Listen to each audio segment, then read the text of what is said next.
A graça e a paz do Senhor, amém? Eu aproveitei a imagem, quando nós meditamos na palavra, onde nós tínhamos visto que havia uma figueira e essa figueira havia sido amaldiçoada pelo Senhor. Mas não significa que a figueira seja uma maldição, não é verdade? Ela é um sinal de bênção, mas aquela especificamente, né? Então Deus a fez, e a fez para nos abençoar. E a fez desde o início de todas as coisas, quando Deus formou todas as coisas. E ela faz parte da Gênesis do Senhor. A palavra Gênesis significa princípio, né? E o início das coisas. Como início, é importante nós observarmos a respeito da origem, não é verdade? E quanto a princípio, eu gosto dessa palavra porque ela traz esse duplo entendimento. Tanto no aspecto de início, né, de origem, quanto no aspecto também daquilo que nós não podemos nos desviar. Ela é o princípio no sentido também de valores.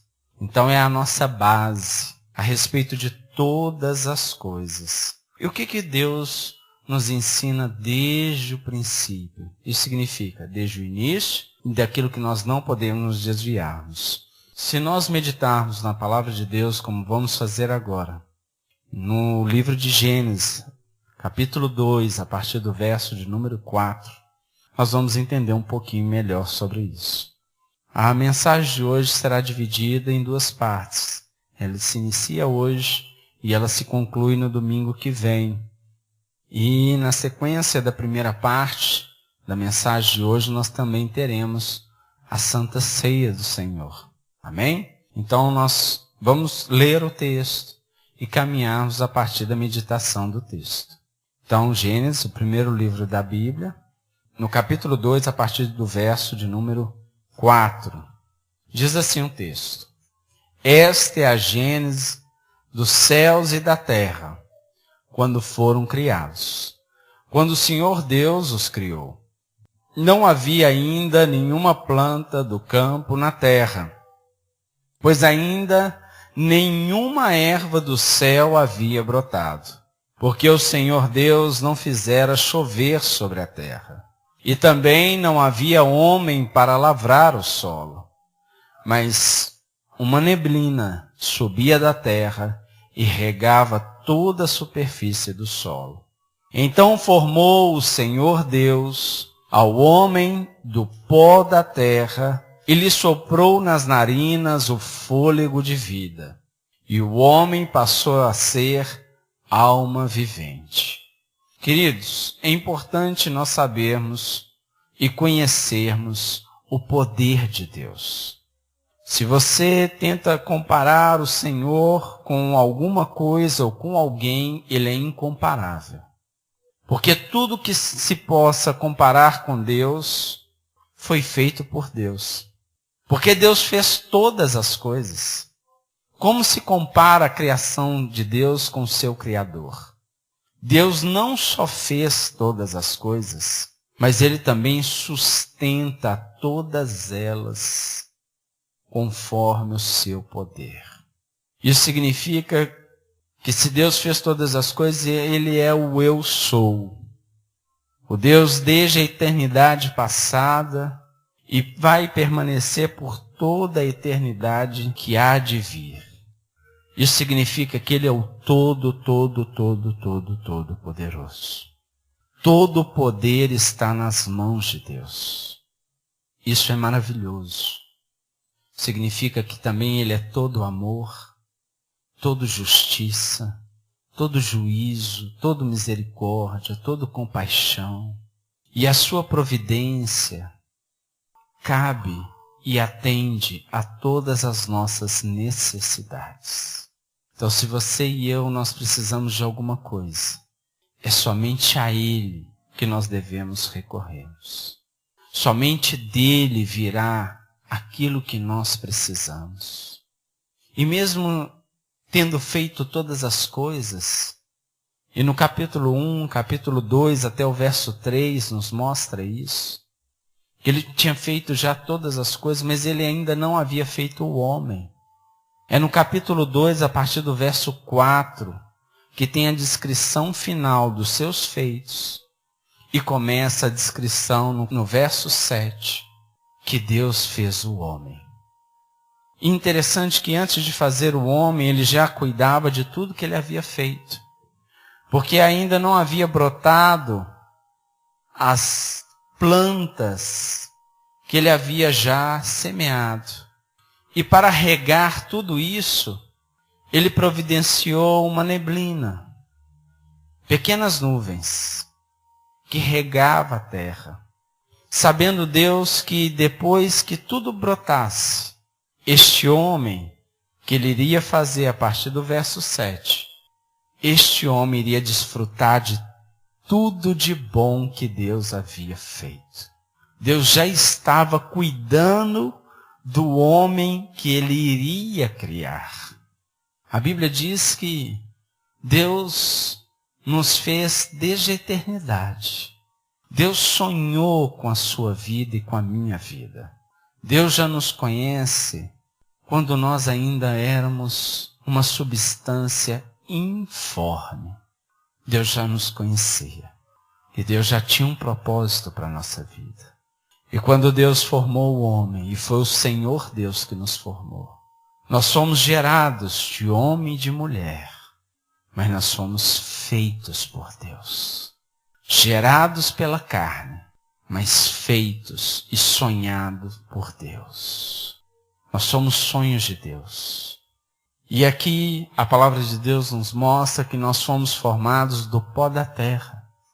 Se nós observarmos todos os elementos que compõem este homem, essa pessoa que se chama gente, ela tem elementos da terra, ela se identifica com a terra. Este boneco orgânico tem uma identificação direta com a terra.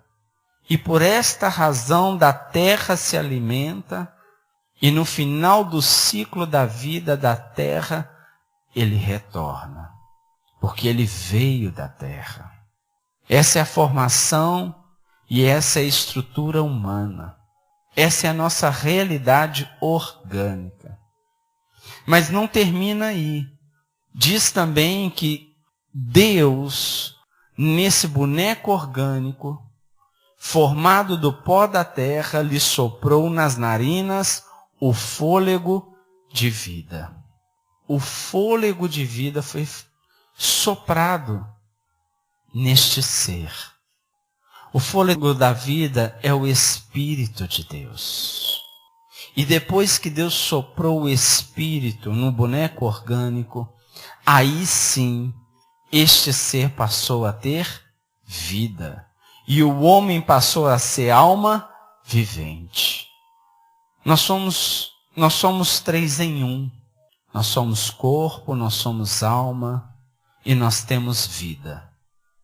A vida que temos é o Espírito de Deus que está em nós. Quando Deus retira o seu Espírito, não podemos mais dizer que ali existe vida.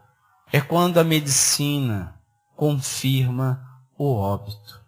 Eu não sei se vocês já tiveram a experiência de ver uma pessoa, assistir uma pessoa morrendo, ou se alguém já morreu nos seus braços.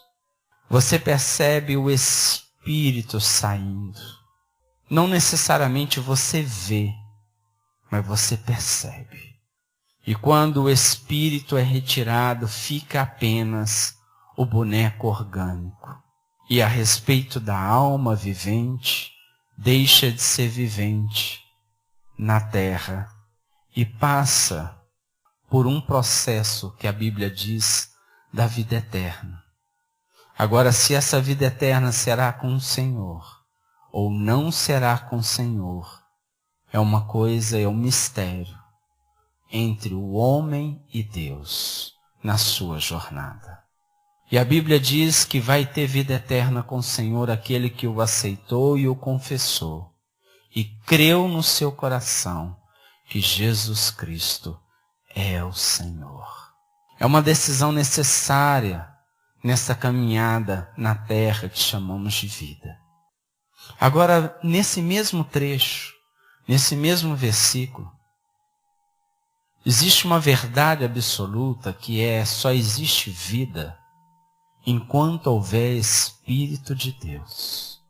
Qualquer coisa que você fizer, que eu fizer, que nós fizermos, que nós chamarmos de vida, que não tiver alinhado à vontade de Deus, será que verdadeiramente nós podemos chamar de vida? O salmista diz: ajuda-me, ó Senhor, a contar os meus dias. Devemos aprender a remir o tempo. Devemos aprender a contar os nossos dias. Será que no final do dia, ao contabilizarmos aquilo que vivemos, ou que chamamos de vida ou de dia, podemos afirmar que vivemos mais um dia para o Senhor? Isso só vai ser afirmado de acordo com aquilo que fizemos naquele dia para o Senhor. Quantas pessoas têm vagado pela terra, sem verdadeiramente viver segundo a vontade de Deus, segundo a vida que o Senhor já determinou para cada um de nós. Vivermos segundo o seu propósito, viver segundo a sua vontade. Queremos conhecer dia após dia a vontade de Deus para a nossa vida. Só vamos conhecer a vontade de Deus para a nossa vida se nós conhecermos o Senhor. A gênese de Deus, o princípio de todas as coisas, a vontade, os valores de Deus, aquilo que Ele já estabeleceu como vida eterna para todos nós. E este homem, diz mais o texto, verso 8, e plantou o Senhor Deus um jardim no Éden, na direção do Oriente, e pôs nele o homem que havia formado. Deus fez um jardim somente para o homem. Olha o tamanho da terra. Deus poderia ter deixado o homem solto na terra. Vá para onde quiser e faça o que quiser. Agora você vive. Mas Deus não fez assim. Deus criou um jardim para o homem. Isto é a manifestação do amor de Deus para com o homem. E não fez qualquer jardim. Interessante que Deus já havia plantado sobre toda a terra, todas as plantas. Mas ainda assim Ele fez um jardim para o homem. Olha o cuidado de Deus. E ao mesmo tempo, Deus havia dito algumas coisas a este homem que Ele havia criado. Tinha dado a ele algumas ordenanças para que ele vivesse em toda a sua plenitude. E diz no verso 9, do solo fez o Senhor Deus brotar toda sorte de árvores agradáveis à vista e boas para alimento. Então Deus fez árvores boas à vista. Já esteve num lugar que você agradou muito? Ou já chegou e passou por um lugar que você agradou tanto, mas tanto que você até parou para contemplar a beleza daquele lugar? Já percebeu que o homem faz muitos planos e geralmente o plano final do homem é: quando eu me aposentar, eu quero voltar para minha terrinha, plantar um jardim, comer dos frutos ou daquilo que eu plantar. Eu quero tão pouco para mim no final. Por que só no final? Por que só no final? Ali que está a receita da boa vida e da vontade de Deus para nós. Eu quero um lugar que tenha água, que dê bons frutos, uma terra boa, uma terra de sossego. Eu quero ouvir os pássaros. Nós vivemos no concreto e queremos descansar na terra. E olha o que Deus já tinha proposto para todos nós. Deus já havia plantado tudo que era agradável à vista do homem e que servia de bom alimento.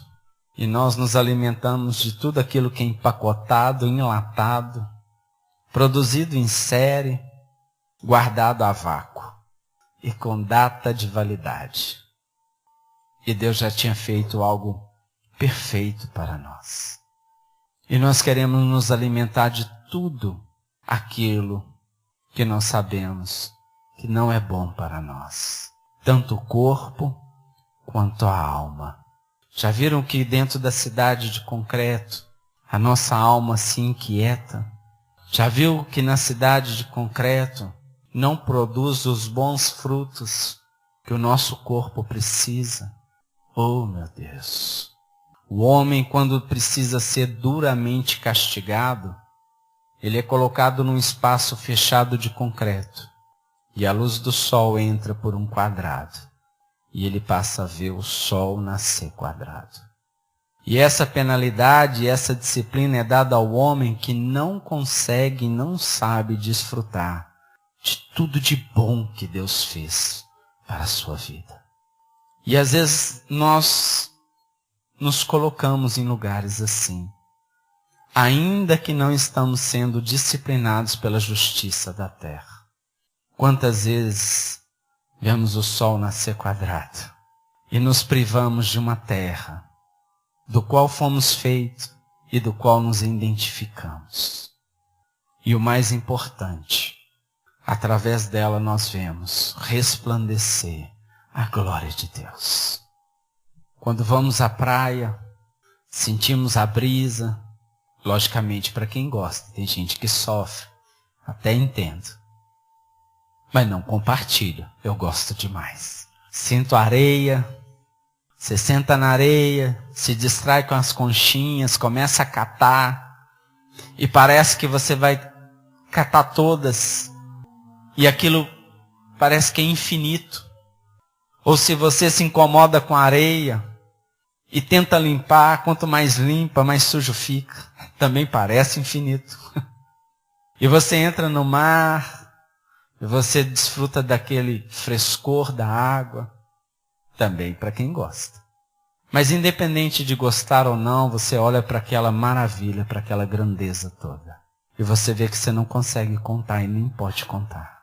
Nem as areias e nem as águas. E o mar, com todo aquele poderio, com toda aquela grandeza, ele se rende à pequenez das areias ou dos grãos de areia. Porque Deus determinou até aqui. E quando começamos a olhar para o céu, olhamos para o céu, olhamos para o mar, olhamos para a terra. A pergunta é, quem sustenta tudo isso? Quem fez tudo isso? E quantas vezes o homem senta neste lugar ou anda neste lugar e seu coração está completamente vazio, vivendo uma solidão indescritível. E Deus fez tudo isso para este homem, para esta mulher, de alma inquieta e de alma vazia. E Deus cuida de tudo. E cuida de mim, e cuida de você, e cuida de nós.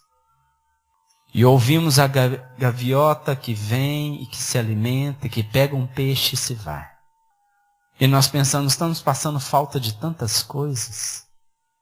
E o amor de Deus está ali, como um mar aberto, com um sorriso aberto, nos lembrando no dia de hoje que Ele está cuidando de você, que Ele está cuidando de mim, e Ele está cuidando do nosso jardim, que podemos chamar de lar.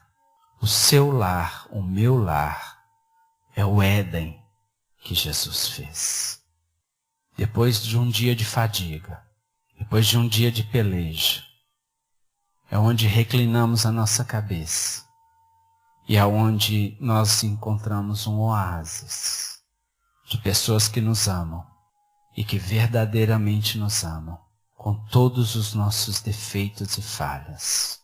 E é onde o amor de Deus se aperfeiçoa em nós. E é onde Deus quer cultivar uma vida de relacionamento íntimo conosco.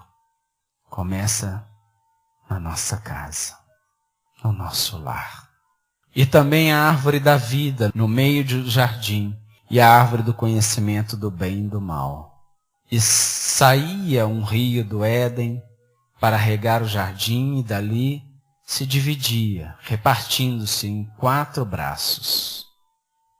O primeiro chama-se Pissom, é o que rodeia a terra de Havilá, onde há ouro.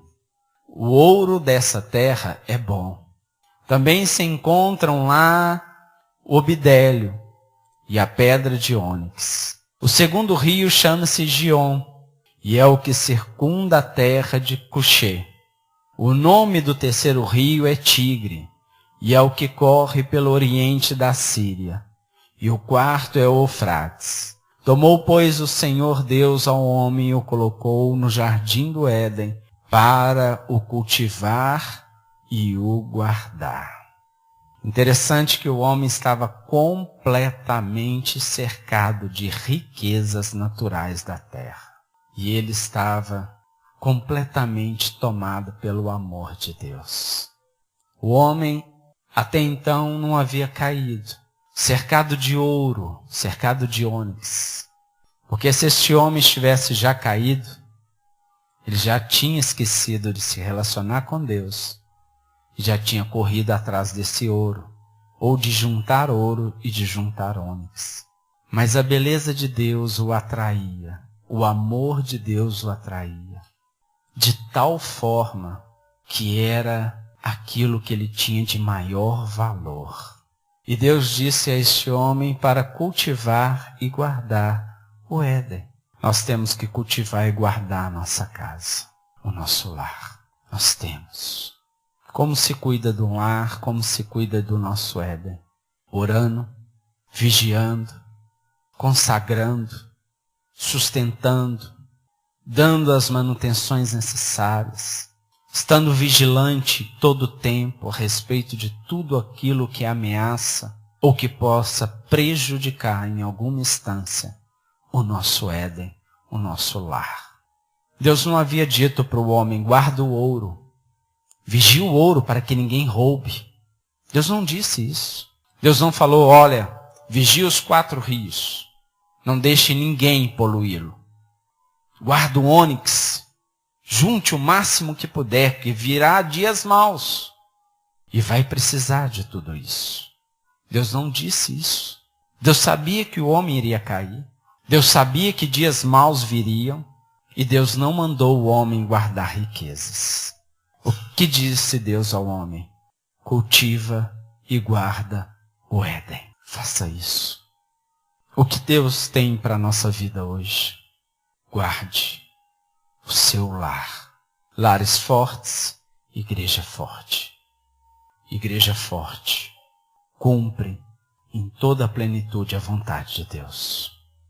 Mas não é possível nós termos uma igreja forte se nós não tivermos lares fortes.